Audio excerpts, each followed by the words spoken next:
ನಾರಾಯಣ ನಿನ್ನ ನಾಮದ ಸ್ಮರಣೆಯ ಸಾರಾಮೃತ ಎನ್ನ ಬಾಯಿಗೆ ಬರಲಿ. ಬಾರಂಗ ಕನಸಿನೊಳಗಲಿ ನನಸಿನೊಳಗಲಿ ಮನಸ್ಸು ಕೆಟ್ಟಿರಲಿ ಮುನಿದಿರಲಿ. ಜನಕಜಾಪತಿ ನಿನ್ನ ಅಭೀಷ್ಟದ ಸ್ಮರಣೆಯ ಅಷ್ಟಾಕ್ಷರ ಮಂತ್ರ ಜಪಿಸುವ ಹಾಗೆ ಬಾರಂಗ.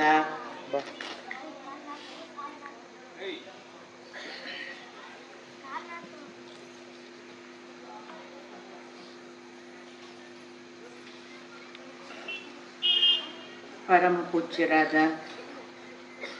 ಸಿದ್ದೇಶ್ವರ ಅಪ್ಪ ಅವರನ್ನು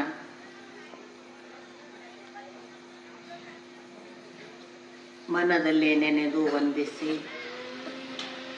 ವೇದಿಕೆಯ ಮೇಲೆ ಉಪಸ್ಥಿತರಿರುವ ಪರಮ ಪೂಜ್ಯರ ಅಡಿದಾವರೆಗಳಿಗೆ ಕೊಡಮಟ್ಟು ನೆರೆದಿರುವ ಎಲ್ಲ ಹಿರಿಕಿರಿಯರ ಪದತಲಕ್ಕೆ ಹಣೆ ಹಚ್ಚಿ ನಮಸ್ಕಾರ.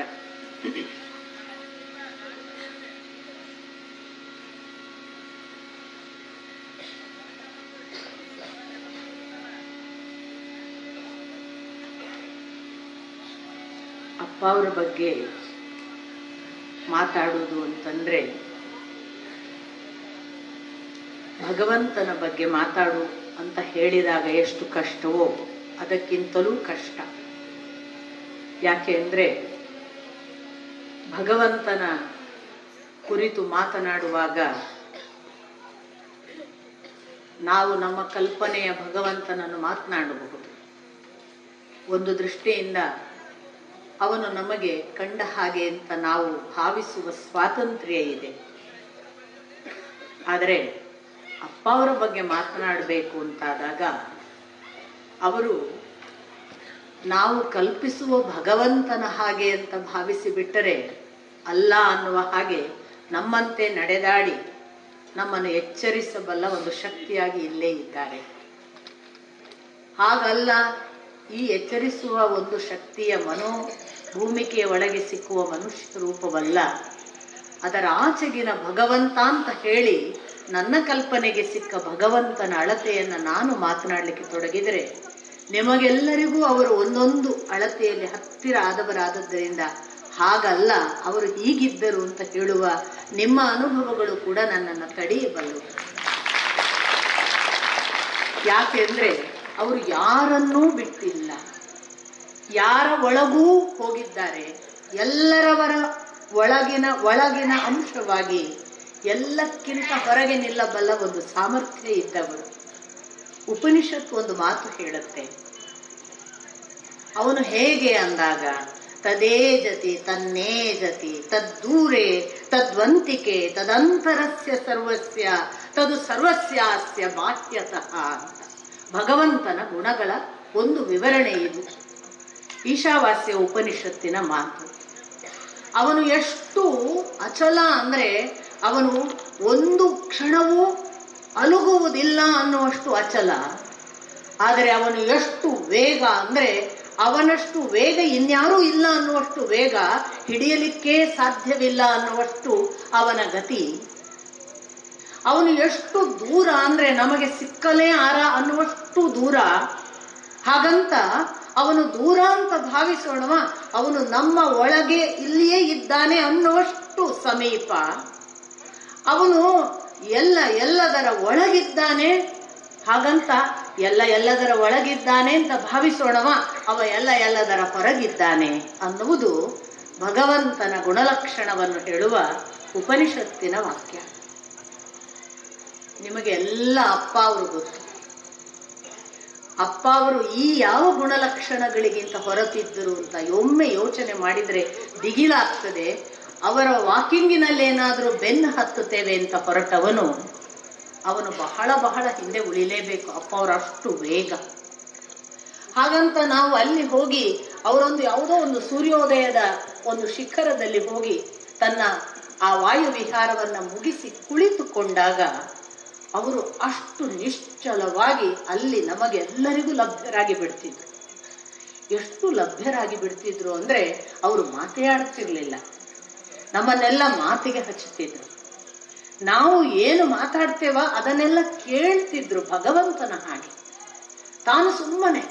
ಆಮೇಲೆ ನಾವು ಅಷ್ಟೂ ಮಾತುಗಳನ್ನು ಆಡಿದ್ದನ್ನೆಲ್ಲ ಕೇಳಿ ಪ್ರತಿ ಒಂದು ಸಣ್ಣ ಸಣ್ಣ ವ್ಯಕ್ತಿ ಮಾತನಾಡಿದ ಸಣ್ಣ ಪುಟ್ಟ ವಿಷಯಗಳು ಕೂಡ ನಾವು ಯಾವುದೋ ಇದೇನು ಕ್ಷುಲ್ಲಕ ಅಂತ ಭಾವಿಸುವುದನ್ನು ಅತ್ಯದ್ಭುತವಾಗಿ ಅದರ ವಿಶೇಷ ಆಯಾಮಗಳನ್ನೆಲ್ಲ ವಿಸ್ತರಿಸಿಕೊಟ್ಟು ನಮಗೆ ಸಣ್ಣದರ ಒಳಗಿರುವ ಭಗವಂತನ ದರ್ಶನ ಮಾಡಿಸಿಬಿಡ್ತಿದ್ರು.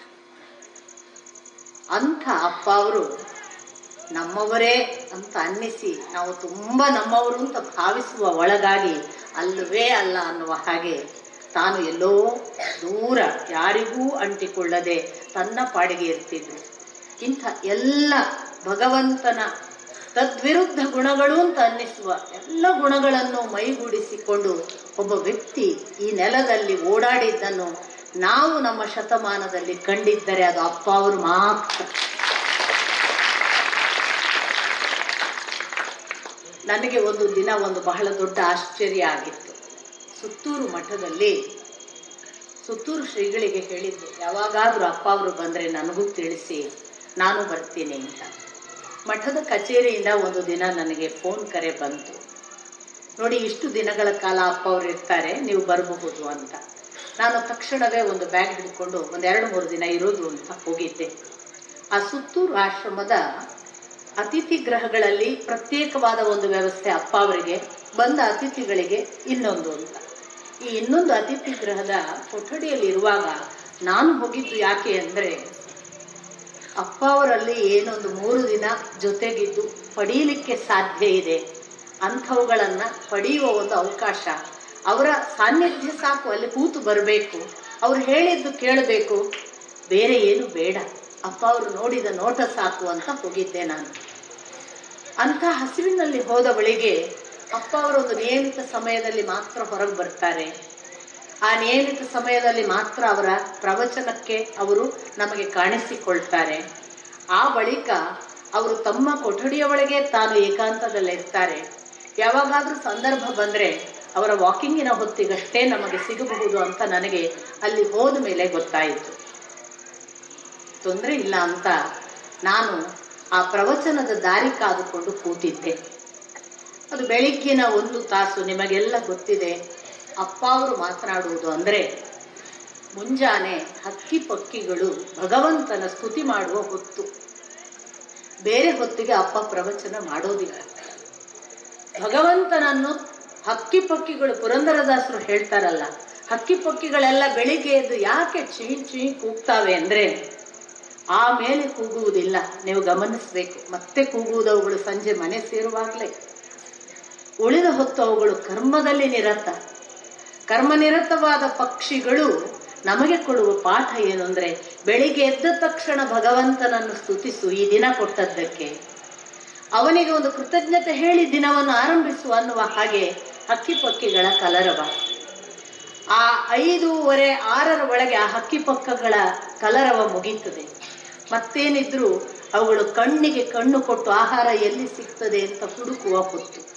ಕರ್ಮಕ್ಕೆ ತೊಡಗಿಕೊಂಡು ಸಂಜೆಯವರೆಗೆ ತಮ್ಮ ಹೊಟ್ಟೆಯನ್ನು, ತಮ್ಮ ಮಕ್ಕಳ ಹೊಟ್ಟೆಯನ್ನು ತುಂಬಿಸಿಕೊಂಡು ಬರ್ತವೆ. ಆಗ ಮಾತಿಲ್ಲ. ಅಪ್ಪ ಅವರ ನಡೆಗೂ ಇದಕ್ಕೂ ಹೆಚ್ಚು ವ್ಯತ್ಯಾಸ ಕಾಣೋದಿಲ್ಲ. ಅಪ್ಪ ಅವರು ಮಾತಾಡುವುದು ಬೆಳಿಗ್ಗೆ 6ರಿಂದ 7. ಅದು ಯಾವ ಊರಿಗೆ ಹೋಗ್ಲಿ, ನನಗೆ ಇತ್ತೀಚೆಗೆ ಗೊತ್ತಾದ ಸಂಗತಿ, ಅವರು ಮೊದಲು ಸಂಜೆ 6ರಿಂದ 7 ಮಾತನಾಡ್ತಿದ್ರು ಅಂತ. ಮೊದಲು 6ರಿಂದ 7 ಸಂಜೆ ಮಾತನಾಡ್ತಿದ್ರೆ, ಒಂದು ಊರಿನಲ್ಲಿ ಒಬ್ಬರು ಹೀಗೆ ಕೇಳುಗರು ಅಪ್ಪ ಅವರನ್ನು ನಮಸ್ಕರಿಸಿದಾಗ ತುಂಬಾ ಸಂತೋಷದಿಂದ, ಆರೋಪ ಅಲ್ಲ, ತುಂಬಾ ಸಂತೋಷದಿಂದ ಕೊಂಡಾಡ್ತಾ ಹೇಳಿದ್ರಂತೆ, ಏನಪ್ಪ ರೀ ನಿಮ್ಮ ಮಾತಿಗೆ ಎಷ್ಟು ಜನ, ಏನು ಗಾಡಿಗಳು, ನಾವು ನಿಮ್ಮ ಮಾತು ಮುಗಿದು ಮನಿ ಸೇರೋ ಹೊತ್ತಿಗೆ ರಾತ್ರಿ 10 ಬಿಡ್ತದ ಅಂತ. ಇದು ಕೊಂಡಾಟ, ಹೊಗಳಿದ್ದು. ಅಪ್ಪ ಅವರ ನಿಮ್ಮ ಮಾತು ಕೇಳಕ್ ಬರೋ ಮಂದಿ ಎಷ್ಟು ಮಂದಿ ಬರ್ತಾರಂದ್ರೆ, ಅವ್ರ ಗಾಡಿಗಳೆಲ್ಲ ಹೋಗಿ ಟ್ರಾಫಿಕ್ ಜಾಮ್ ಮುಗಿದು ನಮ್ಮ ಗಾಡಿ ಹೋಗಿ ನಮ್ಮ ಮನೆ ಸೇರುವಾಗ ರಾತ್ರಿ 10 ಆಗ್ತದೆ. ಅಪ್ಪ ಅವರ ಕಾಳಜಿ ಯಾವ ಅಂತರಾಳದಲ್ಲಿತ್ತು ಅನ್ನೋದಕ್ಕೆ ಮರುದಿವಸ ಅವರು ಉಪನ್ಯಾಸ ಸಮಿತಿಯನ್ನು ಕರೆಸಿದರಂತೆ. ಕರೆಯಿಸಿ ಇನ್ನು ಮೇಲೆ ನಮ್ಮ ಪ್ರವಚನ ಮುಂಜಾನೆ 6 ರಿಂದ 7. ತಕ್ಷಣ ಎಲ್ಲರೂ ಯಾಕೆ ಅಷ್ಟು ಮುಂಜಾನೆ ಯಾರು ಬರ್ಲಿಕ್ಕಾಗ್ತದ, ಅಷ್ಟು ಲಘುನೆ ಬಂದು ಸೇರುವುದು ಕಷ್ಟ ಅದರಿ ಅಪ್ಪ ಅಂದಾಗ, ಇಲ್ಲ 6 ರಿಂದ 7 ನಮ್ಮ ಪ್ರವಚನ ನಾಳೆಯಿಂದ, ಒಬ್ಬ ಬರ್ಲಿ ಇಬ್ರು ಬರ್ಲಿ ನಮ್ದು ಅದೇ ಸಮಯ ಅಂದ್ರಂತೆ. ಯಾಕೆ ಅಂದ್ರೆ ರಾತ್ರಿ 10 ತನ ಮನೆಗೆ ಹೋಗಿ ಸೇರೋದು, ಆ ದಾರಿಯಲ್ಲಿ ಅವನಿಗೇನಾದ್ರೂ ಅವಘಡ ಆಗೋದು, ರಾತ್ರಿ 10 ಮೇಲೆ ಹೋಗಿ ಊಟ ಮಾಡ್ಬೇಕೋ ಮತ್ತೇನೋ ಮನೆಯ ಕೆಲಸ ಕಾರ್ಯಗಳು, ಯಾವುದಕ್ಕೂ ಅಡ್ಡಿ ಬರಬಾರದು ಅಂತ ಬದಲಾಯಿಸಿದ್ರು ಅನ್ನುವ ಮಾತನ್ನು ಕೂಡ ನಾನು ಕೇಳಿದೆ. ಒಬ್ಬ ತಂದೆ ಅವನು ಭಗವಂತನ ಅಳತೆಯಲ್ಲಿದ್ದರೆ ಮಾತ್ರ ಹೀಗೆಲ್ಲ ಎಲ್ಲ ಮಕ್ಕಳ ಎಲ್ಲ ಸುಖ ದುಃಖಗಳನ್ನು ವಿಚಾರಿಸಿ ತನ್ನ ಮಾತನ್ನು ಹೇಳ್ತಾನೆ. ಉಪದೇಶ ಮಾಡುವವನು ಹಾಗಲ್ಲ. ಅವನು ನಾನು ಉಪದೇಶ ಮಾಡ್ತೇನೆ, ನೀವು ಬೇಕಾದ್ರೆ ಬಂದು ಕೇಳ್ರಿ ಅನ್ನುವ ಭಾವದಲ್ಲಿರ್ತಾನೆ. ಅಪ್ಪ ಅವರದ್ದು ಉಪದೇಶ ಅಲ್ಲ, ಅಪ್ಪ ಅವರದ್ದು ಅದನ್ನು ಮೀರಿದ ನಿಜವಾದ ಅರ್ಥದ ಉಪದೇಶ. ಉಪದಿಶ ಅದು ದಿಕ್ಕನ್ನು ತೋರಿಸುವುದಕ್ಕೆ ಉಪದೇಶ ಅಂತ. ಯಾವುದು ದಿಕ್ಕಿನ ಎತ್ತರಕ್ಕೆ, ನಿನ್ನನ್ನು ಯಾವ ದಿಕ್ಕಿಗೆ ಕರಕೊಂಡು ಹೋಗಬೇಕು ಆ ಎತ್ತರಕ್ಕೆ ಕರಕೊಂಡು ಹೋಗುವುದು ಉಪದೇಶದ ಮಾತು, ಅದು ಅಪ್ಪ ಅವರ ಮಾತು. ಆದ್ದರಿಂದ ಅವರಿಗೆ ಅಷ್ಟು ಕಾಳಜಿ, ಎಲ್ಲರ ಕುರಿತು ಕಾಳಜಿ. ನೋಡಿ, ಪ್ರತಿ ಮಗು, ಪ್ರತಿ ತಾಯಿ, ಪ್ರತಿ ತಂದೆ ಹೋಗಿ ಸೇರುವ ಸಮಯ, ಅಲ್ಲಿಯ ಚಟುವಟಿಕೆ, ಅಂದ್ರೆ ತನ್ನ ಮಾತಿಗೆ ಅವರ ಬಾಂಧವ್ಯ ಕಳ್ಕೊಳ್ಳಿಲ್ಲ ಅವರು. ತನ್ನ ಮಾತು ಆಯ್ತು, ನೀವು ಬೇರೆ ನಾವು ಬೇರೆ ಅಲ್ಲ, ನೀವೆಲ್ಲ ತನ್ನ ಅಖಂಡ ಕುಟುಂಬದ ಹಾಗೆ. ಈ ಕುಟುಂಬ ಸುಖವಾಗಿ ಇರಬೇಕು, ಇದು ಸುಖವಾಗಿ ಮನೆ ಸೇರ್ಬೇಕು. ಯಾವ ಆಂತರ್ಯದ ಕಾಳಜಿ! ಆ ಕಾಳಜಿಯಿಂದ ಹಾಗೆ 6 ರಿಂದ 7. ಆ ಬಳಿಕ ನೀವು ಗಮನಿಸಿದ್ದೀರಿ, ಆ 6 ರಿಂದ 7 ಮಾತು ಅದು ಎಂತ ಘನ ಮೌನದಿಂದ ಬರ್ತಿತ್ತು. ಆ ಮೌನದ ಅವಸ್ಥೆ ಹೇಗಿತ್ತು ಅಂತ ನೀವೆಲ್ಲ ಕೂತವರಿಗೆ ಗೊತ್ತು. ಆ ಬೆಳಗಿನ ಮೌನ ಅಂದ್ರೆ ಬಂದು ಕೂತವರು ಕೂಡ ಹಾಗೆ 4 ಗಂಟೆಗೆಲ್ಲ ಮನೆಯಲ್ಲಿ ಸ್ನಾನ ಮಾಡಿ ವಿಭೂತಿ ಹಚ್ಚಿಕೊಂಡು 5-5:30 ಜಾಗ ಸೇರಿ ತಮ್ಮ ತಮ್ಮ ಸ್ಥಳದಲ್ಲಿ ಕೂತ್ರೆ ಒಂದು ಪ್ರಶಾಂತ ದಿವ್ಯ ಮೌನದಲ್ಲಿ ಅಪ್ಪ ಅವರ ಮಾತು. ಅಪ್ಪ ಅವರ ಮಾತು ಅಂದ್ರೆ ಅದು ಮೌನವೇ. ಅದು ಹೇಗೆ ಆರಂಭ ಆಗ್ತಿತ್ತು ಎಲ್ಲ ನಾನು ಆ ದಿನ ಅದನ್ನು ಕೇಳಿದಾಗ, ಅಪ್ಪ ಇದು ಹಕ್ಕಿ ಭಗವಂತನನ್ನ ಬೆಳಿಗ್ಗೆ ಎದ್ದು ಸ್ತುತಿಸ್ತದೆ ಭಗವಂತನನ್ನ ಅನ್ನುವ ಹಾಗೆ ಅವರ ಮಾತು ಇದೆ ಅಂತ ಅನ್ನುವ ಆ ಭಾವವನ್ನು ಆವತ್ತು ನನಗೆ ಅದು ಕೊಟ್ಟಿತ್ತು. ಅದಾಗಿ ನಾನು ಅವರ ರೂಮ್ಗಳಿಗೆ ಹೋಗಬಹುದು, ಕೊಠಡಿಗಳಲ್ಲಿ ಇರಬಹುದು ಅಂತ ನಮಗೆ ಆದೇಶ ಆಯಿತು. ನಾನು ಕೊಠಡಿಯಲ್ಲಿದ್ದೆ. ಆ ಹೊತ್ತಿಗೆ ಒಬ್ಬರು ನನ್ನ ಬಳಿಗೆ ಬಂದರು. ನನ್ನ ಬಾಗಿಲನ್ನ ತಟ್ಟಿದಾಗ ನಾನು ಬಾಗಿಲು ತೆಗೆದ್ರೆ ಈಗ ಇರುವ ಇಂಥ ಸ್ವಾಮೀಜಿಯವರ ಬಟ್ಟೆ ಬರೆಯಲ್ಲಿಯೇ ಒಬ್ಬ ಹುಡುಗ ನಿಂತಿದ್ರು. ಕ್ಷಮಿಸಬೇಕು, ನಾನು ಅವರ ಹೆಸರು ಮರೆತಿದ್ದೇನೆ. ಅವರು ಒಳಗೆ ಬಂದ್ರು. ಬನ್ನಿ ತಾವು ಅಂತ ನಾನು, ಬನ್ನಿ ಕುತ್ಕೊಳ್ಳಿ, ತಾವು ಯಾರು ಏನು ಗೊತ್ತಾಗ್ಲಿಲ್ಲ ಅಂತ ಅಂದಾಗ, ಅಪ್ಪ ಅವರು ಕಳಿಸಿದ್ದಾರೆ ಅಂತ ಅಂದ್ರು. ಅವರು ಯಾರು ಅಂತ ನೋಡಿದಾಗ, ಅಪ್ಪ ಅವರು ತನ್ನ ಜೊತೆಗೆ ತನ್ನ ಶಿಷ್ಯರು ಅಂತ ಯಾರು ಇದ್ದಾರೆ, ಆ ಶಿಷ್ಯರನ್ನು ಕೆಲವರನ್ನು ತಾನು ಎಲ್ಲೆಲ್ಲಿ ಉಪನ್ಯಾಸ ಮಾಡ್ಲಿಕ್ಕೆ ಹೋಗ್ತಾರೆ ಅಲ್ಲಲ್ಲಿಗೆ ಕರ್ಕೊಂಡು ಹೋಗ್ತಿದ್ರಂತೆ. ಅಂಥ ಕೆಲವು ಶಿಷ್ಯರಲ್ಲಿ ಇವರು ಒಬ್ಬರಾಗಿ ಬಂದವರು. ನನಗೆ ಕುತೂಹಲ ಹೆಚ್ಚಾಯಿತು. ನೀವು ಅಪ್ಪ ಅವ್ರ ಜೊತೆಗೆ ಬಂದು ಇಲ್ಲಿ ಬಂದು ಹೇಗೆ, ಪಾಠಕ್ರಮ ಹೇಗೆ? ನಾನು ದಯವಿಟ್ಟು ಈ ಮಾತನ್ನ ಯಾಕೆ ಹೇಳ್ತೇನೆ ಅಂದ್ರೆ, ನಮ್ಮ ಭಾರತೀಯ ಪರಂಪರೆಯ ಋಷಿ ಪರಂಪರೆ ಗುರುಕುಲಗಳು ಹಿಂದೆ ಇದ್ದ ರೀತಿಗಳನ್ನು ನಾವು ಓದಿ ಕೇಳಿ ಗೊತ್ತು. ಅನೇಕರು ಅದನ್ನು ಹಾಗಿತ್ತಂತೆ ಗುರು ಪರಂಪರೆ, ಹೀಗಿತ್ತಂತೆ ಗುರುಕುಲ, ಹೀಗೆ ಶಿಷ್ಯರನ್ನು ಆಯ್ಕೆ ಮಾಡ್ತಿದ್ರಂತೆ, ಹೀಗೆ ಅವರನ್ನ ಕರ್ಕೊಂಡು ಹೋಗ್ತಿದ್ರಂತೆ ಅಂತ ನಾವು ಬೇರೆ ಬೇರೆ ಜನರು ಹೇಳುವ ಅಭಿಪ್ರಾಯ ಕೇಳಿದವರು. ನನಗೆ ಮೊದಲನೆಯ ಬಾರಿಗೆ ಅಲ್ಲಿ ಗೊತ್ತಾದ ಒಂದು ಹೊಸ ಸಂಗತಿ, ಆ ಶಿಷ್ಯರು ಹೇಳಿದ್ದು, ನಾವು ಮನೆ ಬಿಟ್ಟು ನಮಗ ಅಪ್ಪ ಅವ್ರ ಜೋಡಿ ಇರಬೇಕು ಅಂತ ಅನ್ನಿಸಿದಾಗ ಬಂದು ಬಿಟ್ವಿ. ನೋಡಿ, ಬಿಟ್ಟ ತಕ್ಷಣ ಅಪ್ಪ ಅವರು ಸ್ವೀಕರಿಸುವುದಿಲ್ವಂತೆ. ಅಪ್ಪ ಅವರು ಸ್ವೀಕರಿಸಬೇಕಾದ್ರೆ ಮನೆ ಬಿಟ್ಟು ಬಂದದ್ದು ಯಾಕೆ ಅನ್ನೋದನ್ನು ಆ ಹುಡುಗ ಹೇಳಬೇಕು. ಅವ ಕೊಟ್ಟ ಕಾರಣಗಳು ಪಲಾಯನವಾದವೋ, ಓಡಿ ಹೋಗ್ಲಿಕ್ಕೆ ಬಂದಾನೋ, ಮನೆಯಲ್ಲಿ ಇರೋದಕ್ಕಿಂತ ಇದು ವಾಸಿ ಅಂತ ಬಂದಾನೋ, ಮನೆಯಲ್ಲಿ ತೊಂದರೆಯಾಗಿ ಬಂದಾನೋ, ನಿಜವಾಗಿ ಅಧ್ಯಾತ್ಮದ ಆಕರ್ಷಣೆ ಇದೆಯೋ ಇತ್ಯಾದಿ ಎಲ್ಲ ಪರೀಕ್ಷಿಸ್ತಿದ್ರಂತೆ ಒಂದು ಭಾಗ. ಎರಡನೆಯದು, ಆ ಹುಡುಗನ ಮನೆಯವರನ್ನು ಕರೆಸ್ತಿದ್ರಂತೆ.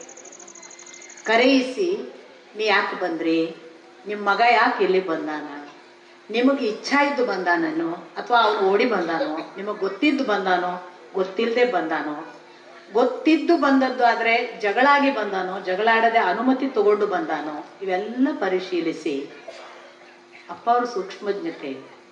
ಆ ಹುಡುಗ ಒಂದು ವೇಳೆ ಅಪ್ಪ ಅಮ್ಮಗಳ ಜೊತೆ ಜಗಳಾಡಿ ಬಂದವನಾದರೆ ಅಪ್ಪ ಅಮ್ಮಗಳ ಮನಸ್ಸು ಒಲಿಯಿಸಿ, ಹುಡುಗನ ಮನಸ್ಸು ಒಲಿಯಿಸಿ ಮತ್ತೆ ಬೆಸೆದು ವಾಪಸ್ ಮನೆಗೆ ಕಳುಹಿಸ್ತಿದ್ರಂತೆ. ಏನು ಕಾಳಜಿ! ಒಂದು ಭಾಗ. ಅಪ್ಪ ಅಮ್ಮ ಅವರು ಮನಸ್ಸು ಒಪ್ಪಿಕೊಂಡು ಅವರು ಇಚ್ಛಾಪಟ್ಟು ಹುಡುಗ ಬಂದದ್ದು ಗೊತ್ತಿಲ್ಲದೆ ಬಂದಿದ್ರು, ಆ ಹುಡುಗನ ಅಧ್ಯಾತ್ಮ ಆಸಕ್ತಿ ಅವರಿಗೂ ಮನವರಿಕೆ ಆದ್ರೆ ಆಗ ಮಾತ್ರ ಇಟ್ಕೊಳ್ತಿದ್ರಂತೆ. ಇದು ಎಂಥ ಒಬ್ಬ ಆಯ್ಕೆ ಮಾಡುವವನಿಗೆ ಇರಬೇಕಾದ ಸೂಕ್ಷ್ಮಜ್ಞತೆ. ಅಪ್ಪ ಅವರು ಒಬ್ಬ ಶಿಷ್ಯನನ್ನ ಹೇಗೆ ಆರಿಸ್ತಿದ್ರು ಅನ್ನೋದಕ್ಕೆ ನಾವು ಇಂಥ ಈಗ ಇರುವ ಈಶಪ್ರಿಯರಂಥವರನ್ನ ನೋಡಬೇಕು. ಇದ್ರ ಜೊತೆಗೆ ಮುಂದಿನ ಹಂತ ನನಗೆ ಇನ್ನೂ ಕಠೋರ ಅನ್ನಿಸ್ತು. ಬಹುಶಃ ಸ್ವಾಮೀಜಿ ಇಲ್ಲಿ ತಮಗೆಲ್ಲ ಹೇಳಿರ್ಲಿಕ್ಕೂ ಸಾಕು. ನಾನು ಕೇಳಿ ಬಲ್ಲ ವಿಷಯ, ಅಪ್ಪ ಅವರು ಏಕಾಏಕಿ ಪಾಠ ಪ್ರಾರಂಭ ಮಾಡ್ತಿರ್ಲಿಲ್ಲ ಅನ್ನೋದು ನನಗೆ ಗೊತ್ತಿರುವ ಮಾಹಿತಿ. ಆ ದಿನ ನನ್ನ ಕೋಣೆಗೆ ಬಂದ ಆ ಹುಡುಗನಿಂದ ನಾನು ತಿಳಿದಂತಹ ಮಾಹಿತಿ. ಅವ್ರು ಹೇಳಿದ್ರು, ಅಪ್ಪ ಅವರು ನಮ್ಮನ್ನು ಕರ್ಕೊಂಡ ಮೇಲೆ ಮೊದಲು ಆ ತೋಟ ನೋಡ್ಕೋರಿ ಅಂತ ಒಂದಿಷ್ಟು ತೋಟ ಮಾಡೋ ಕೆಲಸದ ಕಡೆಗೆ ಹಚ್ಚಿ ಬಿಡ್ತಿದ್ರು. 1 ವರ್ಷ ತೋಟದ ಕೆಲಸ ನಾವು ನಿಯತ್ತಲ್ಲಿ ಮಾಡಿ ನಾವು ಯಾವುದೇ ಕಾರಣಕ್ಕೂ ಅಸಮಾಧಾನ ಇಲ್ಲದೆ ಹೋದ್ರೆ 2ನೇ ವರ್ಷಕ್ಕೆ ನಮ್ಮನ್ನ ಅಡುಗೆ ಮನೆಯಲ್ಲಿ ಅಡುಗೆ ಮಾಡ್ಲಿಕ್ಕೆ ಹಚ್ತಿದ್ರು. ಪ್ರಸಾದ ಸಿದ್ಧ ಮಾಡ್ರಿ ಬಂದವರಿಗೆಲ್ಲ ಅಂತ. ಆ 2ನೇ ವರ್ಷ ನಾವು ಪ್ರಸಾದ ಮಾಡೋದ್ರೊಳಗೂ ಏನೋ ಮನಸ್ಸಿನೊಳಗೆ ಚಾಂಚಲ್ಯ, ಅತೃಪ್ತಿ ಅಥವಾ ಒಂದು ತರದ ಅಸಮಾಧಾನ ಯಾವುದು ಬಾರದೆ ನಾವು ಅಡುಗೆ ಚಲೋ ಮಾಡ್ತಾ ಇದ್ರೆ 3ನೇ ವರ್ಷಕ್ಕೆ ಪ್ರಸಾದ ನೀಡುವುದು, ಎಂಜಲ ತೆಗೆಯುವುದು, ಪಾತ್ರೆ ತೊಳೆಯುವುದು ಇದನ್ನು ಮಾಡ್ರಿ ಅಂತಿದ್ರು. ನಾವು ಅದನ್ನು ಸುಸೂತ್ರ ಮಾಡಿ ಚಲೋ ರೀತಿಯಲ್ಲಿ ಅದನ್ನು ಕಲ್ತ್ಕೊಂಡ್ವಿ ಅಂದ್ರೆ ಬಟ್ಟೆ ಒಗೆಯೋದು, ಸೇವೆ ಇತ್ಯಾದಿ ಕೆಲಸಗಳನ್ನು, ಅದರ ಜೊತೆಗೆ ದನಗಳನ್ನು ನೋಡ್ಕೊಳ್ಳೋದು, ಇಂಥ ಕೆಲಸಗಳನ್ನೆಲ್ಲ ಆ ಹುಡುಗ ಅಚ್ಚುಮೆಚ್ಚಿನಿಂದ ಮನಸ್ಸಿನಲ್ಲಿ ಯಾವ ಖೇದವೂ ಇಲ್ಲದೆ ಮಾಡಲಿಕ್ಕೆ ಪ್ರಾರಂಭ ಮಾಡಿದ ಅಂತಂದ್ರೆ 4ನೇ ವರ್ಷಕ್ಕೆ ಅವನನ್ನ ಪಾಠಕ್ಕೆ ಕರ್ಕೋತಿದ್ರು. ಇದು ಭಾರತೀಯ ಪರಂಪರೆಯ ಗುರುಕುಲದಲ್ಲಿ ಮುಂಚಿನ ಕಾಲದಲ್ಲಿ ಋಷಿಗಳು ಹೀಗೆ ಮಾಡ್ತಿದ್ರು ಅಂತ ನಾವು ಕೇಳಿದ್ದೆವು. ಅಪ್ಪ ಅವರು ಸದ್ದೇ ಇಲ್ಲದೆ ಇಲ್ಲೇ ವಿಜಯಪುರದ ಆಶ್ರಮದಲ್ಲಿ ಈ ಕಾಲದಲ್ಲಿ ಹಾಗೆ ಮಾಡಿದ್ರು ಅನ್ನೋದು ಬಹಳ ದೊಡ್ಡ ವಿಸ್ಮಯ ಅಂತಲೇ ನಾನು ಭಾವಿಸ್ತೇನೆ. ಯಾಕೆಂದ್ರೆ ಈಗಿನ ಕಾಲ ಹೇಗಿದೆ ಅಂದ್ರೆ ನಿಮಗೆಲ್ಲರಿಗೂ ಗೊತ್ತು. ಈಗಿನ ಕಾಲದಲ್ಲಿ ಒಬ್ಬ ಬಂದ್ರೆ ಸಾಕು, ತನಗೊಬ್ಬ ಶಿಷ್ಯ ಅಥವಾ ತನಗೊಬ್ಬ ಅಭಿಮಾನಿಗಳು ಬಂದ್ರೆ ಸಾಕು, ಅಷ್ಟೇ ಇವರ ಪುಕ್ಕ ರೆಕ್ಕೆ ಬೆಳೆಯುತ್ತಿತ್ತು ಸ್ವಾಮಿಗಳದ್ದು. ಆ ಕಾಲಘಟ್ಟದಲ್ಲಿ ನಮ್ಮ ಅಪ್ಪ ಅವರು ತನ್ನ ಒಂದು ಮಗುವನ್ನು ಆಯ್ಕೆ ಮಾಡಿದ ಹಾಗೆ, ತನ್ನದೇ ಮಗುವನ್ನು ಬೆಳೆಸುವಾಗ ತಂದೆ ತಾಯಿ ಯಾವ ಕಾಳಜಿ ಮಾಡ್ತಾರೆ ಆ ಕಾಳಜಿಯನ್ನು ತಾನು ಮಾಡಿಕೊಂಡು ಆ ಮಗುವನ್ನು ಹೇಗೆ ಬೆಳೆಸಬೇಕು ಅನ್ನೋದನ್ನು ಪೂರ್ವ ಸಿದ್ಧತೆ ಮಾಡಿ ನೋಡಿ. ಒಬ್ಬ ಹುಡುಗ ಈ ಪಠ್ಯಕ್ರಮ, ಅಧ್ಯಾತ್ಮದ ಪಾಠ, ವೇದಾಂತ ಇದನ್ನು ತಿಳಿಯುವುದಕ್ಕೆ ಮೊದಲು ಬದುಕುವುದಕ್ಕೆ ಸಿದ್ಧ ಮಾಡಿದರಲ್ಲ ಅಪ್ಪ ಅವರು. ಅವರ ಆಳ, ಅವರು ಒಬ್ಬ ಹುಡುಗ ಒಬ್ಬ ಶಿಷ್ಯನಾಗಿ ಸಿದ್ಧ ಆಗ್ಬೇಕಾದ್ರೆ ಅವನು ಬದುಕಲಿಕ್ಕೆ ಬರಬೇಕು ಅನ್ನೋದನ್ನು ಮೊದಲು ಪಾಠ ಮಾಡಿದ್ರಲ್ಲ. ಇದು ಯಾವ ಒಬ್ಬ ದೊಡ್ಡ ಸ್ವಾಮಿಗಳು ಕೂಡ ತಿಳಿಯಬೇಕಾದ ಮಹತ್ತರವಾದ ಕಾರ್ಯ. ಅದನ್ನ ಅಪ್ಪ ಅವರು ಸದ್ದೇ ಇಲ್ಲದೆ ಮಾಡಿದ್ರು ಅಂತ ಎಷ್ಟೋ ಜನ ಶಿಷ್ಯರನ್ನು ಬೆಳೆಸ್ಯಾರ್ರಿ ಅಂತ ಆ ಹುಡುಗ ಅಲ್ಲಿ ಬಂದು ಕೂತವರು ಹೇಳಿದಾಗ, ಆಯ್ತಪ್ಪ ಈಗ ಇಲ್ಲಿ ಯಾಕೆ ಬಂದಿರಿ ಅಂತ ನಾನು ಕೇಳಿದೆ. ನನಗಾಗ ಇನ್ನೊಂದು ಶಾಕ್ ಕಾದಿತ್ತು. ಆ ಹುಡುಗರು ಬಂದವರು ಶಿಷ್ಯರು ಹೇಳಿದ್ರು, ಅಪ್ಪ ಅವ್ರ ಜೊತೆ ನಾವು ಹೋದಾಗ ಅಪ್ಪ ಅವ್ರು ನಮಗೆ ಒಂದಿಟ್ಟು ಪಾಠ ಮಾಡ್ತಾರ್ರಿ, ಸೌಡಿದ್ದಾಗೆಲ್ಲ ಪಾಠ ಮಾಡ್ತಾರೆ. ಅದು ಆಯಾ ಸಮಯಕ್ಕಂತ ಇರ್ತದೆ. ಆ ಸಮಯಕ್ಕೆ ನಾವು ಅಪ್ಪ ಅವ್ರ ಮುಂದೆ ಕೂಡ್ತೀವಿ, ಅಪ್ಪ ಅವ್ರು ಪಾಠ ಮಾಡ್ತಾರೆ. ಆದ್ರೆ ಇವತ್ತು ಅಪ್ಪ ಅವರು ನಿಮ್ ಜೋಡಿ ಕೂತು ನಿಮ್ಮ ಅಧ್ಯಾತ್ಮದ ಅನುಭವ ಕೇಳ್ಕೊಂಡು ಬರ್ರಿ, ಅದೇ ಪಾಠ ಅಂದಾರು ಅಂತ ನನಗೆ ಯಾಕೆ ಗಾಬರಿ ಆಯಿತು ಅಂದ್ರೆ, ಅಪ್ಪ ಅವರ ದೊಡ್ಡ ಒಂದು ಮನಸ್ಸು ಎಂತೆಂಥ ಸಣ್ಣದ್ರಲ್ಲೂ ಕೂಡ ಏನನ್ನೋ ದೊಡ್ಡದನ್ನು ಹುಡುಕ್ತದಲ್ಲ. ನಮಗಾಗ ಇನ್ನು ನಮ್ಮ ದಾರಿ ನಡೀತಾ ಇರುವ ಹೊತ್ತು, ನಾನು ಹೇಳ್ತಿರೋದು ಆಗಿನ್ನು ನನಗೆ 40. ಅಂಥ ಹೊತ್ತಿನಲ್ಲಿ ನಮಗಿನ್ನು ನಮ್ಮ ದಾರಿ ಅರ್ಥ ಕೂಡ ಆಗಿಲ್ಲ, ಈಗಲೂ ಅರ್ಥ ಆಗಿರೋದಿಲ್ಲ. ನಾವು ನಮ್ಮ ದಾರಿಯನ್ನು ಅವ್ರಿಗೆ ಏನು ಹೇಳ್ಬೋದು? ಆ ಶಿಷ್ಯರನ್ನು ಇವತ್ತು ಅವರ ಅಧ್ಯಾತ್ಮದ ಅನುಭವ ಕೇಳ್ಕೊಂಡು ಬರ್ರಿ ಅಂತ ಅಪ್ಪ ಅವರು ಕಳಿಸ್ತಾರೆ ಅಂದ್ರೆ ನನಗನ್ನಿಸ್ತಿತ್ತು ನಮ್ಮ ಜವಾಬ್ದಾರಿ ಎಷ್ಟು ದೊಡ್ಡದಿದೆ. ಅಪ್ಪ ಅವರು ಹೀಗೆ ಒಂದು ಪ್ರಚೋದನೆ ಮಾಡೋದ್ರಿಂದ ನಮ್ಮ ಒಳಗೂ ಕೂಡ ಎಂಥ ಜಾಗೃತಿ ಮೂಡಿಸ್ತಿದ್ದಾರೆ. ಸುಮ್ಮನೆ ನಡೀಬೇಡ್ರಿ, ಸುಮ್ಮನೆ ನಡೆಯೋದಲ್ಲ, ನಡೆಯೋದನ್ನು ತಿಳ್ಕೊಂಡು ನಡೀರಿ. ತಿಳ್ಕೊಂಡು ನಡೆದದ್ದನ್ನು ನಾಳೆ ಹೇಳಲಿಕ್ಕೆ ಸಾಧ್ಯ ಆಗಬೇಕು, ಅಷ್ಟು ಖಚಿತತೆ ಇರಬೇಕು ಅನ್ನೋ ಎಲ್ಲ ಸೂಚನೆಗಳನ್ನು ಆವತ್ತು ಅಪ್ಪ ಅವರು ನನಗೆ ಕೊಟ್ಟ ಹಾಗೆ ಒಂದು ಥರದ ದಿಗಿಲಾಗಿತ್ತು. ಆ ದಿವಸದಿಂದ ಮತ್ತು ಅದಕ್ಕೂ ಪೂರ್ವದಲ್ಲೇ ಅಪ್ಪ ಅವರ ಸಮೀಪ ಬೇರೆ ಬೇರೆ ಸಂದರ್ಭಗಳಲ್ಲಿ ಕೂತ್ಕೊಳ್ಳುವ, ಅವರ ಆ ನೋಟದ ಆಶೀರ್ವಾದವನ್ನು ಪಡೆಯುವ ಸೌಭಾಗ್ಯ ನನ್ನದಿತ್ತು. ನಾನು ಪ್ರಥಮದಲ್ಲಿ ಮುಖಾಮುಖಿ ಆದದ್ದನ್ನು ನಿಮ್ಮ ಜೊತೆಗೆ ಹಂಚಿಕೊಳ್ಳಬೇಕು. ವಿಜಯಪುರದಲ್ಲಿ ಪ್ರಥಮ ಬಾರಿಗೆ, ನಂಗಾಗ ಅಪ್ಪ ಅವ್ರು ಯಾರು ಗೊತ್ತಿಲ್ಲ, ಅವ್ರ ಹಿಂದೆ ಮುಂದೆ ಗೊತ್ತಿಲ್ಲ. ನಮ್ಮ ಸ್ನೇಹಿತರೊಬ್ರು ಹೇಳಿದ್ರು, ಇಲ್ಲೊಬ್ರು ಬಹಳ ವಿಶೇಷ ವ್ಯಕ್ತಿ ಅದಾರ, ಬರ್ರಿ ಕರ್ಕೊಂಡು ಹೋಗ್ತೇನೆ, ಅಷ್ಟೇ ಗೊತ್ತು. ನಾವು ಒಂಥರ ಎಡವಟ್ಟು, ಯಾವುದನ್ನು ದೊಡ್ಡದು ಅಂತ ಒಪ್ಪಿಕೊಳ್ಳದೆ ಬದುಕಿದ ಜೀವಿ. ಸರಿ, ಇವ್ರೇನೋ ಹೇಳ್ತಾರಲ್ಲ, ಹೋದ್ರಾಯ್ತು ಅಂತ ಹೋಗಿದ್ದೀನಿ. ಜೀವನದಲ್ಲೇ ಯಾರೋ ದೊಡ್ಡವರಿದ್ದಾರೆ ಅಂತ ಹುಡುಕಿಕೊಂಡು ಹೋದವಳು ಅಲ್ಲ ನಾನು. ಅಂತ ಹೊತ್ತಿನಲ್ಲಿ ಅಪ್ಪ ಅವ್ರ ಮುಂದೆ ನನ್ನನ್ನ ನಮ್ಮ ಮಿತ್ರರು ವಿಜಯಪುರದ ಜ್ಞಾನಯೋಗಾಶ್ರಮದಲ್ಲಿ ಕೂಡಿಸಿದ್ರು. ನಮಸ್ಕಾರ ಮಾಡಿದ್ವಿ, ನಮಸ್ಕಾರ ಪರಸ್ಪರ ಆದ ಬಳಿಕ ಅಪ್ಪ ಅವರು ನನ್ನನ್ನ ಕೆಲವು ಪ್ರಶ್ನೆಗಳನ್ನು ಕೇಳಿದ್ರು. ಇವತ್ತು ಕೂಡ ಇಡೀ ಅಪ್ಪ ಅವರ ವ್ಯಕ್ತಿತ್ವ ಅಲ್ಲೆಲ್ಲೋ ಇದೆ ಅಂತ ನನ್ಗನ್ಸೋದು. ಯಾಕೆಂದ್ರೆ ಅಪ್ಪ ಅವರ ಆ ಪ್ರಶ್ನೆಯೇ ನಮ್ಮ ಇಡೀ ಬದುಕಿಗೆ ಮಾರ್ಗದರ್ಶನ. ಅವರು ಪ್ರಥಮದಲ್ಲಿ ಕೇಳಿದ್ದು ಏನು ಅಂದ್ರೆ, ಏನ್ ಮಾಡಾಕ್ ಹತ್ತೀರಿ ಅಂತ ಅವರ ಪ್ರಥಮ ಪ್ರಶ್ನೆ. ನಾನು ಹೇಳಿದೆ, ಏನು ಮಾಡಂಗಿಲ್ರಿಪ್ಪ, ಸುಮ್ಮನೆ ಅದೀನಿ ಅಂತ. ಅಪ್ಪ ಅವರು ಸುಮ್ಮನೆ ಅದೀರೇನ್ರಿ ಅಂತ ಒಂದು ಸಣ್ಣ ಕಿರುನೋಟ ಬೀರಿ ನಕ್ರು. ನಾವು ಕರೆ ಅಂದ್ರೂ ಏನು ಮಾಡ್ತಿದ್ದಿಲ್ಲ. ನಮ್ಮ ತೋಟದಲ್ಲಿ ನಮ್ಮ ಪಾಡಿಗೆ ಏನ್ ಬೆಳೀತದೋ ಅದನ್ನು ಬೆಳೆಸ್ಕೋತಾ, ಅದನ್ನು ನೋಡ್ಕೋತಾ ಅದ್ರ ಜೋಡಿಗಿರ್ತಿದ್ವಿ. ಅಪ್ಪ ಅವ್ರಿಗೆ ನನ್ನನ್ನು ಪರಿಚಯ ಮಾಡಿದವ್ರು ಅಷ್ಟು ಹೇಳಿದ್ರು, ಅವರೊಂದು ತೋಟದೊಳಗಿದ್ದಾರೆ, ಅದಕ್ಕೆ ಸುಮ್ಮನೆ ಅಂತ ಹೆಸರು, ಹಿಂಗೆಲ್ಲ ಪರಿಚಯ ಮಾಡಿದ್ರು. ಅಪ್ಪ ಅವ್ರು ಕೇಳಿದ್ರು, ಸುಮ್ಮನೆ ಒಳಗೆ ಸುಮ್ಮನೆ ಇರ್ತೀರೇನು ಅಂತ ಮುಂದಿನ ಪ್ರಶ್ನೆ. ನಾನು ಅವ್ರಿಗೆ ಉತ್ತರ ಕೊಟ್ಟೆ. ನೋಡಿ, ನನ್ನ ಉತ್ತರ ಎಷ್ಟು ಒಂದು ದೃಷ್ಟಿಯಿಂದ ಅಸಂಬದ್ಧವು, ದೊಡ್ಡವರ ಮುಂದೆ ಮಾತನಾಡಬಾರದ ಒರಟುತನವೂ ಇದ್ದಂತಹ ಮಾತು. ನಾನು ತಕ್ಷಣ ಹೇಳಿದೆ, ಅವ್ರು ಕೇಳಿದ್ದೇನು, ಸುಮ್ಮನೆ ಒಳಗೆ ಸುಮ್ಮನೆ ಅದೀರೇನು ಅಂತ. ಇಲ್ರಿ ಅಪ್ಪ, ಗದ್ಲ ನೋಡ್ಲಿಕ್ಕೆ ಹತ್ತೇನೆ ಅಂದೆ ನಾನು. ಅಪ್ಪ ಅವರು ಅದನ್ನು ಬಹಳ ಮೆಚ್ಚಿ ನನ್ನ ಕಡೆಗೆ ನೋಡಿದ ನೋಟ ನನಗೆ ಈಗಲೂ ನನ್ನ ಕಣ್ಣು ಮುಂದೆ ಇದೆ. ಮುಂದೆ ಅಪ್ಪ ಅವ್ರು ಕೇಳಿದ್ರು, ಅಲ್ಲ ಮತ್ತೇನು ಮಾಡ್ತೀರಿ, ಓದ್ತೀರೇನು ಅಂತ ಕೇಳಿದ್ರು. ಇಲ್ರಿಪ್ಪ, ಓದು ನಮಗಾಗಿ ಬರಂಗೇ ಇಲ್ಲ, ನಾವು ಅಕ್ಷರ ಶತ್ರು ಅಂದೆ ನಾನು. ಓಹೋ ಅಂತ ಮತ್ತೆ ಹುಬ್ಬೇರಿಸಿ ನೋಡಿ ಅಪ್ಪ ಅವ್ರು ಕೇಳಿದ್ರು, ತೋಟ ನೋಡ್ಕೋತೀರೇನು ಮುಂದಿನ ಪ್ರಶ್ನೆ. ನಾನು ಹೇಳಿದೆ, ತೋಟ ನಮ್ಮನ್ನು ನೋಡ್ಕೋತದ್ರಿ ಅಪ್ಪ. ಓ ಅಂತ ಮತ್ತೆ ನಕ್ಕರು. ಈ ಇಷ್ಟು ಮಾತುಕತೆಗಳಲ್ಲಿ ನೀವೇ ಗಮನಿಸಿ, ನನ್ನದು ಅಷ್ಟು ದೊಡ್ಡ ಅಪ್ಪ ಅವರಿಗೆ ಅತ್ಯಂತ ಒರಟಾದ ಉತ್ತರ.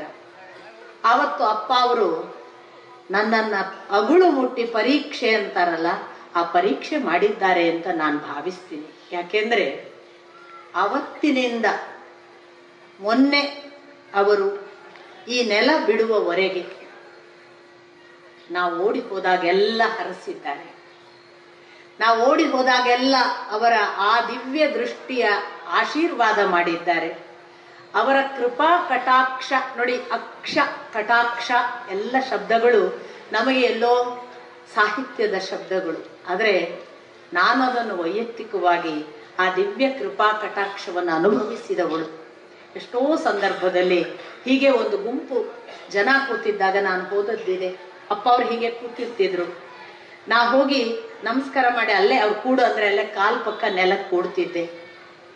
ಅಪ್ಪ ಅವರು ನಿಮಗೆ ಗೊತ್ತು, ಯಾರೇ ಬಂದ್ರು ಈಗ ಇವ್ರು ಮಾತಾಡ್ತಾರೆ, ಇವ್ರು ಚಲೋ ಮಾತಾಡ್ತಾರೆ, ಈಗ ಇವ್ರು ಮಾತಾಡ್ತಾರೆ ಅಂತ ಅಲ್ಲಿರುವ ಸದಸ್ಯರಿಂದ ಅನೌನ್ಸ್ ಮಾಡಿಸ್ತಿದ್ರು. ನೀವು ನಂಬ್ತಿದ್ರೆ ನಾನು ಮಾತಾಡ್ತಿರ್ಲಿಲ್ಲ, ಒರಟೊರಟಾಗಿಯೇ ಇದ್ನೋ ಏನೋ. ನಾನು ಅಪ್ಪ ಅವ್ರ ಮುಂದೆ ಹೇಳ್ತಿದ್ದೆ, ಅಪ್ಪ ನಾ ಬಂದಿದ್ದು ನಿಮ್ಮ ಹತ್ರ ಕುಂತ್ ಹೋಗಾಕ, ನಿಮ್ಮನ್ನೊಂದೀಟ್ ಹೊತ್ತು ನೋಡಾಕ ಮತ್ತೆ ನಿಮ್ಮನ್ನೊಂದೀಟ್ ಹೊತ್ತು ಕೇಳಾಕ. ನಾ ಮಾತಾಡ್ಲಿಕ್ಕೆ ಬಂದಿಲ್ರಿ ಅಪ್ಪ, ನಾ ಮಾತಾಡಂಗೇ ಇಲ್ಲ, ನೀವ್ ಏನು ಮಾಡಿದ್ರು ನಾ ಮಾತಾಡಂಗಿಲ್ಲ ಅಂತ ಕುತ್ಕೊಂಡ್ಬಿಡ್ತಿದ್ದೆ. ಒಂದೇ ಒಂದು ಸಾರಿ ನಾನು ಮಾತಾಡಿದ್ದಿಲ್ಲ. ಅಪ್ಪ ಅವ್ರು ಅಷ್ಟು ಸಹಿಸ್ಕೊಂಡ್ರಲ್ಲ. ಇದ್ರೊಳಗೊಂದು ಬೇರೆ ಹಸಿವದ, ಇದು ಸುಮ್ಮನೆ ಮಾತಾಡಿ ಹೋಗಕ್ ಬರುವುದಲ್ಲ ಅಂತ ಒಪ್ಪಿಕೊಂಡ್ರು. ಇದಕ್ಕೆ ಬೇರೆ ಹಸಿವದ, ಇದರ ಬೇರೆ ಹಸಿವನ್ನ ನಾನು ನೋಡ್ಕೋಬೇಕು ಅಂತ ನೋಡ್ಕೊಂಡ್ರೋ ಗೊತ್ತಿಲ್ಲ. ನಿಮಗೆ ಇವತ್ತು ಹೇಳ್ತೀನಿ, ನಮಗಗರಿ ಖಾಸ ಇರೋ ಹುಡುಗರ ಜೋಡಿ ಹೇಳೇನ್ ನಾನು.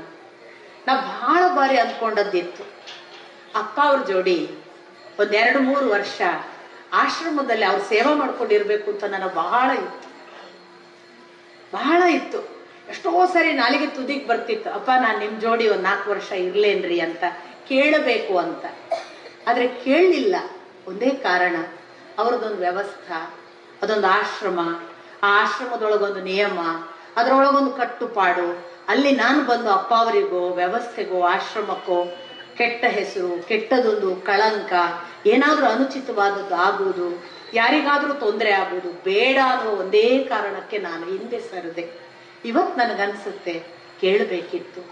ಒಂದು 4 ವರ್ಷ ನಾನು ಅಪ್ಪ ಅವ್ರ ಜೋಡಿ ಸುಮ್ಮ ಕುತ್ಕೋಬೇಕಿತ್ತು, ಏನೂ ಮಾಡದೆ. ಯಾಕಂದ್ರೆ ನಿಮಗೆ ಗೊತ್ತಿರ್ಲಿಕ್ಕೆ ಸಾಕು, ಅಪ್ಪ ಅವ್ರ ಜೋಡಿ ಮಾತಾಡುವಾಗ ಎಷ್ಟು ನಮಗೆ ತಿಳಿತದ, ಅದರ 100 ಪಟ್ಟು ಅವರ ಮೌನದೊಳಗಿತ್ತು.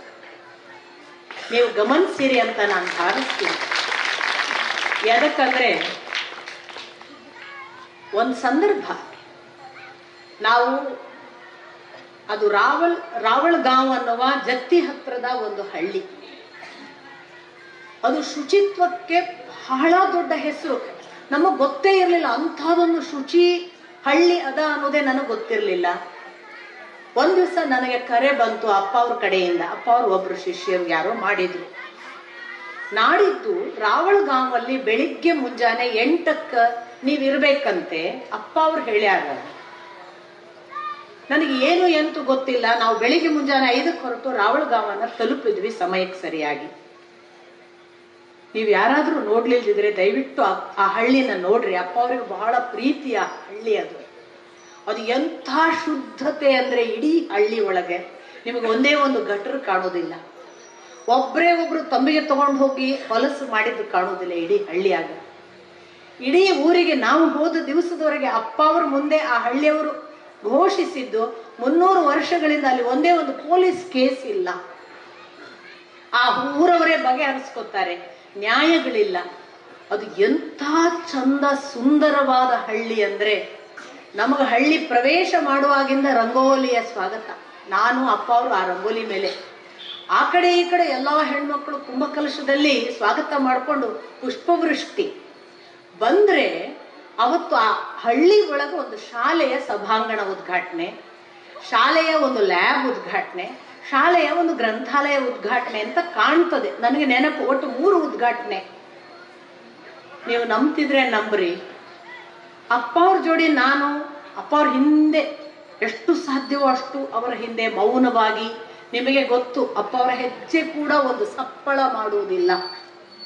ಅಪ್ಪ ಅವರು ನಡೀತಾರೆ ಅಂದ್ರೆ ಅದು ಗಾಳಿ ಕೂಡ ಸಪ್ಪಳ ಮಾಡೀತು, ಅಪ್ಪ ಅವರು ಸಪ್ಪಳ ಇಲ್ಲ. ಆ ಗಾಳಿಗಿಂತ ಮೃದುವಾದ ಯಾವುದೋ ನಡೆದು ಹೋಗುವ ಹಾಗೆ ನಾನು ಅಪ್ಪ ಅವರ ಹಿಂದೆನೆ ಹಂಗೆ ಹೋಗ್ತಿದ್ದೆ. ಆ ಹಳ್ಳಿಯ ವ್ಯವಸ್ಥಾಪಕರು ಶಾಲೆಯ ಯಾವುದೋ ಒಂದು ನಿರ್ದಿಷ್ಟ ಭಾಗದ ಉದ್ಘಾಟನೆಗೆ ದೀಪ ಹಚ್ಚಿ ಇಟ್ಟಿದ್ರು. ದೀಪ ಹಚ್ಚುವುದಕ್ಕೆ ಇಟ್ಟಿದ್ರು, ಇನ್ನು ಅಪ್ಪ ಅವರು ಹಚ್ಚಬೇಕು. ನಾನು ಅಪ್ಪ ಅವ್ರ ಹಿಂದೆ ನಿಂತೇನೆ. ಹಳ್ಳಿಯವರು ಹಿಂಗಂತ ಅಪ್ಪ ಅವರಿಗೆ ತೋರಿಸ್ಲಿಕ್ಕೆ ಹಚ್ಚಾರ. ಅಪ್ಪ ಅವರು ಹಿಂಗ ನನಗಂತಾರ ಇಷ್ಟೇ. ನೀ ಮಾಡಬೇಕು ಅಂತ ನಿಮಗೆ ಅರ್ಥ ಆಗ್ತಿರ್ಬಹುದು. ಮಾತಿಲ್ಲ. ಇಷ್ಟೇ 3 ಬಾರಿ ಅಪ್ಪ ನಾ ಬಂದದ ಅದಕ್ಕಲ್ರಿಪ್ಪ, ನಾನು ಹೋಗರೀತೀನಿ. ಅವರು 3 ಬಾರಿ ಅವ್ರು ಹೇಳಿದ ಮೇಲೆ ನನಗೆ ಗತಿ ಇಲ್ಲದೆ ನಾನು ದೀಪ ಹಚ್ಚಿದೆ. ಮತ್ತೆ ಒಂದು ಗ್ರಂಥಾಲಯದ ಉದ್ಘಾಟನೆಗೆ ರಿಬ್ಬನ್ ಕಟ್ಟಿಟ್ಟಾರೆ. ಅಲ್ಲಿ ಬಂದ್ರು ಅಪ್ಪ ಅವರು. ಮತ್ತೆ ನನಗೆ 3 ಬಾರಿ ನನಗೆ ಮಾತಾಡುವ ಅವಕಾಶ ಇಲ್ಲದೆ ನಾನೇ ಅದನ್ನ ಬಿಚ್ಚಿದೆ. ಮತ್ತೊಂದು ಕೋಣೆಯ ಬಾಗಿಲು ತೆಗಿಬೇಕು ಅಪ್ಪ ಅವರು. 3 ಬಾರಿ ಅವರ ಕೈ ಬೆರಳ ಸನ್ನೆ. ನನಗೆ ಯಾವಾಗ್ಲೂ ಅನಿಸೋದು, ಅಧ್ಯಾತ್ಮದಲ್ಲಿ ಸನ್ನೆಯನ್ನು ತಿಳಿಯದಿದ್ದರೆ ದೇವರನ್ನು ತಿಳಿಯಲಿಕ್ಕೆ ಸಾಧ್ಯವೇ ಇಲ್ಲ. ನಿಮಗೆ ಗೊತ್ತಿರ್ಲಿಕ್ಕೆ ಸಾಕು, ಅಪ್ಪ ಸನ್ನೆ ಮಾಡಿದ್ರೆ ಅದು ಎಲ್ಲವನ್ನು ಹೇಳಿಬಿಡ್ತಿತ್ತು. ಮಾಡಿದ್ರೆ ಆಯ್ತು ಅಂದ್ರೆ ಆಯ್ತು, ಅಲ್ಲಿ ಬರ್ಬೇಕು ಅವರು. ಅದು ಏನು ಸನ್ನೆ ಅವರದ್ದು. ಅದರ ಒಳಗೆ ನೋಡಿ, ಹೀಗೆ ಮಾಡುವಾಗ ಅದು ಕಮಾಂಡಿಂಗ್ ಆಗಿ ಕರೆಯುವುದು ಬೇರೆ ಅಧಿಕಾರದಿಂದ. ಅದು ಹೀಗೆ ಮಾಡಿ ಕರೆಯುವಾಗ ಅದು ಎಂಥ ಮಾತೃವಾತ್ಸಲ್ಯದ ಸೆಳೆತ. ಬನ್ನಿ ಅಂದ್ರೆ ಬಾರದೆ ಇರಕ್ಕೆ ಸಾಧ್ಯವೇ ಇಲ್ಲ. ಹಾಗೊಂದು ಕೈಯ ಸನ್ನೆ. ಅಪ್ಪ ಅವರ ಸನ್ನೆಗಳ ಅಧ್ಯಾತ್ಮದಲ್ಲಿ ಇದ್ದಂತಹ ಆಳ, ಆ ಸನ್ನೆಯ ಜೊತೆಗಿದ್ದ. ಇತ್ತೀಚೆಗೆ ಒಂದು ವಿಡಿಯೋ ನೋಡಿದೆ ನಾನು. ಅಪ್ಪ ಅವರು ಒಂದು ಭತ್ತದ ರಾಶಿಯೋ ಒಂದು ಕಾಳಿನ ರಾಶಿಯೋ ಯಾವುದೋ ಕೃಷಿಕರೊಬ್ಬರ ಮನೆಗೆ ಪೂಜಾಕ್ಕೆ ಒಬ್ಬ ಶಿಷ್ಯರು ಕೂಡ ಹೋಗಿದ್ದಾರೆ. ಆ ಶಿಷ್ಯರಿಗೆ ಅಪ್ಪ ಅವರು ಅಲ್ಲಿ ದೂರ ನಿಂತು ಹೀಗೆ ಮಾಡು, ಸನ್ನೆ ಮಾತ್ರ ಮಾಡೋದು, ನೀವು ಗಮನಿಸಿರ್ಲಿಕ್ಕೆ ಸಾಕು. ಅಪ್ಪ ಅವರು ಆ ಆರತಿಯನ್ನು ತಗೊಂಡು ಅದಕ್ಕೆ ಮಾಡು ಅಂತಾರೆ. ಇವರಿಗೆ ತಿಳಿವಲ್ತು, ಅದು ಏನೇನೋ ಆಗಿ ಅಪ್ಪ ಬಿರುಸಲೆ ಎದ್ದು ಹೋಗ್ತಾರೆ. ನೀವು ಗಮನಿಸಿರ್ಲಿಕ್ಕೆ ಸಾಕು. ಒಂದು ಸನ್ನೆಯ ಅಧ್ಯಾತ್ಮ ಅಪ್ಪ ಅವರು ತೆರೆದಿಟ್ಟ ಹಾಗೆ ನಾನಂತೂ ಗಮನಿಸಿಲ್ಲ. ಯಾಕೆಂದ್ರೆ ಮಾತು ಮುಗಿದ ನಂತರ ಸನ್ನೆ, ಮಾತು ಮುಗಿದ ನಂತರವೇ ಭಗವಂತ. ಮಾತು ಮುಗಿದ ಹಂತದಲ್ಲಿ ಅಪ್ಪ ಅವರು ಇದ್ದದ್ರಿಂದಲೇ ಅಪ್ಪ ಅವರ ಸನ್ನೆ ಜಗತ್ತು. ನನಗೆ ಇತ್ತೀಚೆಗೆ ಕೈವಲ್ಯಾನಂದರು ತನ್ನ ಅನುಭವ ಹೇಳ್ತಾ ಇರೋದನ್ನು ನಾನು ಬರೆಯುವ ಒಂದು ಕೆಲಸ ಮಾಡ್ತಾ ಇದ್ದೇವೆ. ಅವರೊಂದು ಮಾತು ಹೇಳಿದ್ರು.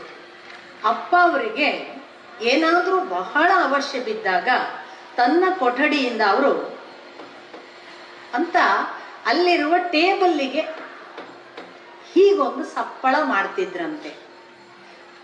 ಕೈವಲ್ಯಾನಂದರು ಹೇಳ್ತಿದ್ರು, ನಮಗದು ಎಷ್ಟು ಕಿವಿ ಅದಕ್ಕೆ ಚುರುಕಾಗಿತ್ತು ಅಂದ್ರೆ ನಾವು ಪಕ್ಕದ ಕೋಲಿಯೊಳಗಿದ್ರು ಈ ಧ್ವನಿ ಕೇಳ್ತಿತ್ತು, ನಾವು ಓಡ್ತಿದ್ವಿ. ಅಂದ್ರೆ ನಿಮಗೆ ನಾನು ಹೇಳುವುದು ತಿಳಿಯುತ್ತದೆ, ಭಗವಂತ ಶಬ್ದ ಮುಖೇನ ಪ್ರವೇಶ ಮಾಡ್ತಾನೆ.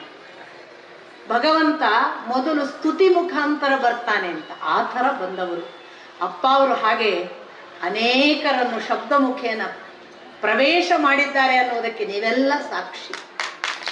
ಅವರ ವಾಕ್, ಅಪ್ಪ ಅವರ ವಾಕ್ ಪರಂಪರೆಯ ಬಗ್ಗೆ ಅನೇಕರು ಮಾತಾಡ್ತಾರೆ, ಅನೇಕರು ಉಪನ್ಯಾಸ ಮಾಡ್ತಾರೆ. ಅಪ್ಪ ಅವರ ಹಾಗೆ ಯಾರೂ ಮಾಡಿಲ್ಲ.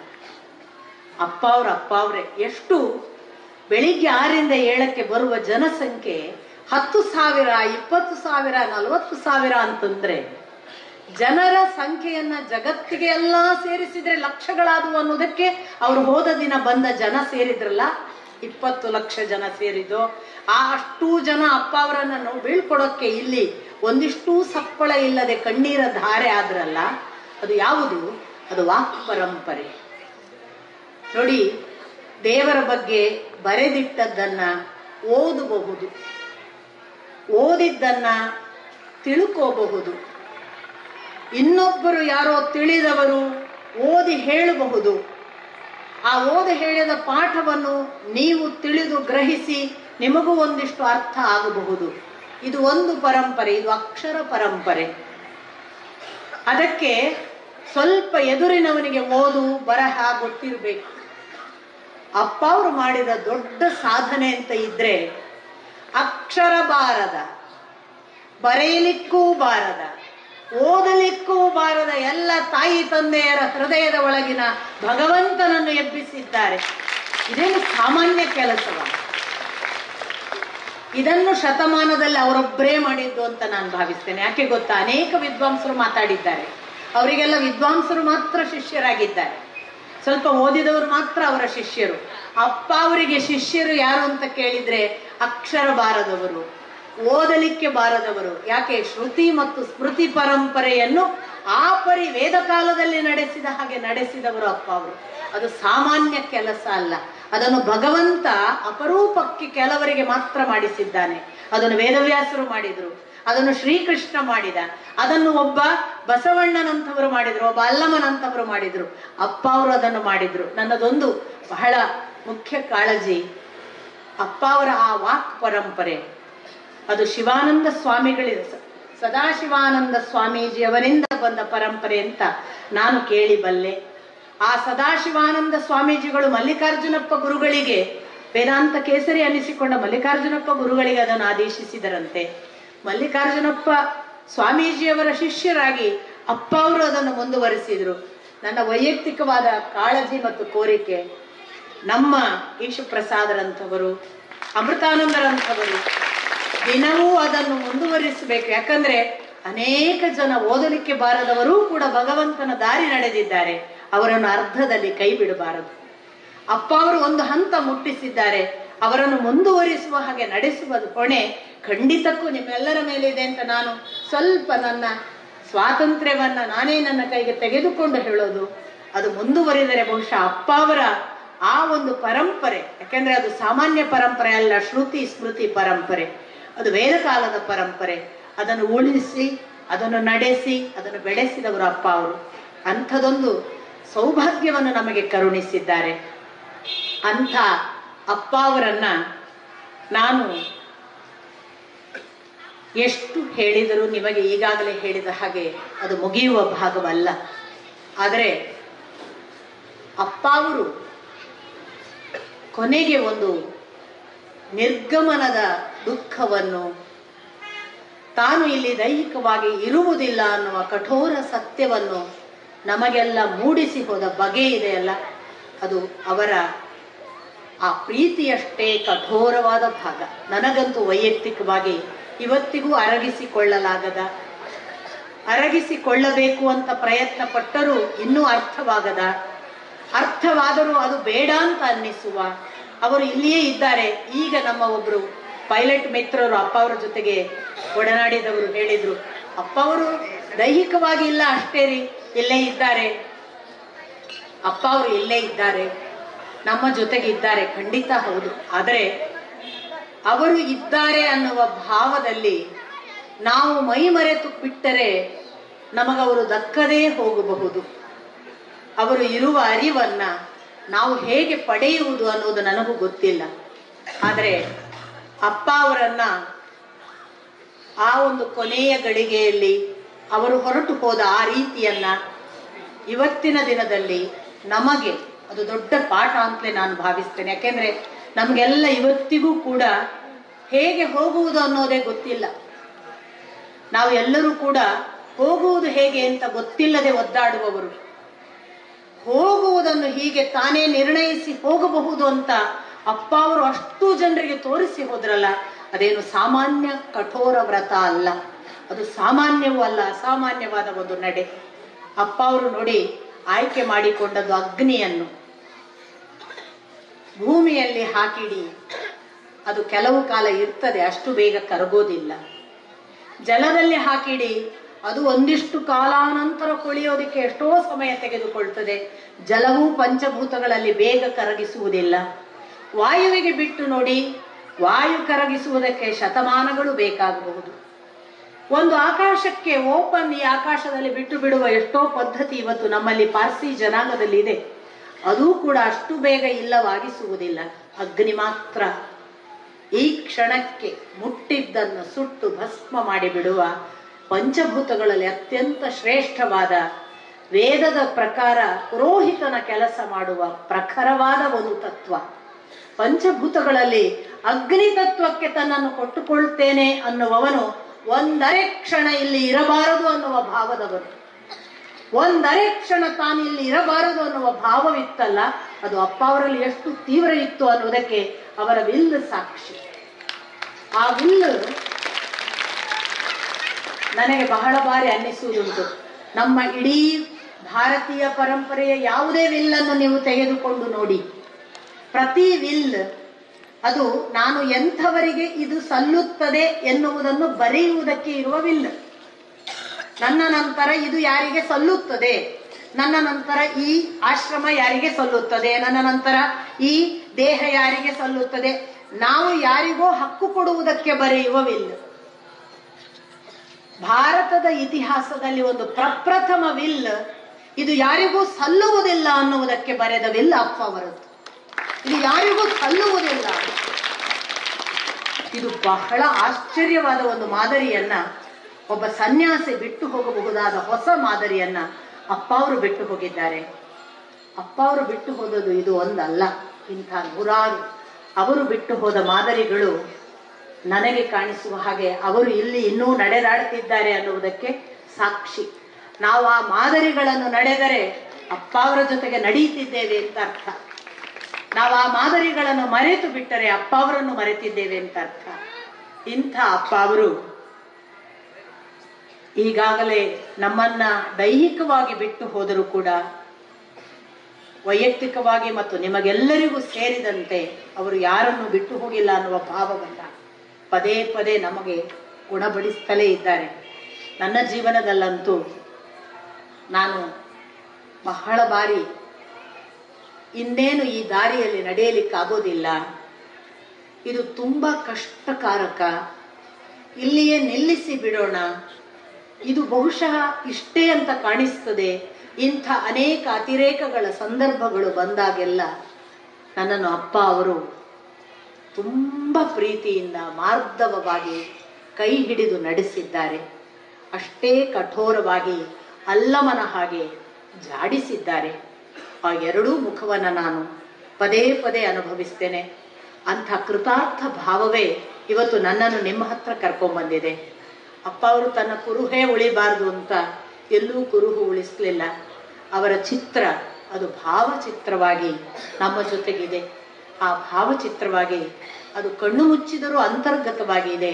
ಅಂಥ ಆ ಭಾವಕ್ಕೆ ಅಂಟಿಕೊಂಡ, ಅಭಾವವೇ ಇಲ್ಲದೆ ನಡೆಸುವ ಆ ಅಪ್ಪ ಅವರ ದಿವ್ಯ ಚೇತನವನ್ನ ನಿಮ್ಮೆಲ್ಲರ ಮೂಲಕ ನಾನು ಸ್ಮರಿಸುವ ಒಂದು ಅವಕಾಶವನ್ನ ಶ್ರೀ ಈಶಪ್ರಸಾದ್ ಅವರು ನನಗೆ ಕರುಣಿಸಿದ್ದಕ್ಕೆ ಅವರಿಗೆ ವಂದನೆಗಳನ್ನು ಹೇಳಿ, ನಿರಂತರ ಅಪ್ಪ ಅವರ ಸಾನ್ನಿಧ್ಯದಲ್ಲಿ ಅವರ ಜೊತೆಗಿದ್ದು ಅವರನ್ನ ಕಂಡು ಅವರ ರಸದೌತಣವನ್ನು ಉಂಡು ಪುಣ್ಯಾರ್ಥ ಬದುಕನ್ನು ಬದುಕಿದ ಸಾರ್ಥಕ ಜೀವಿಗಳಾದ ನಿಮ್ಮೆಲ್ಲರ ಪದ ತಲುಕುವ ಹಣೆ ಹಚ್ಚಿ ನನ್ನ ಮಾತುಗಳನ್ನು ಮುಗಿಸ್ತೀನಿ.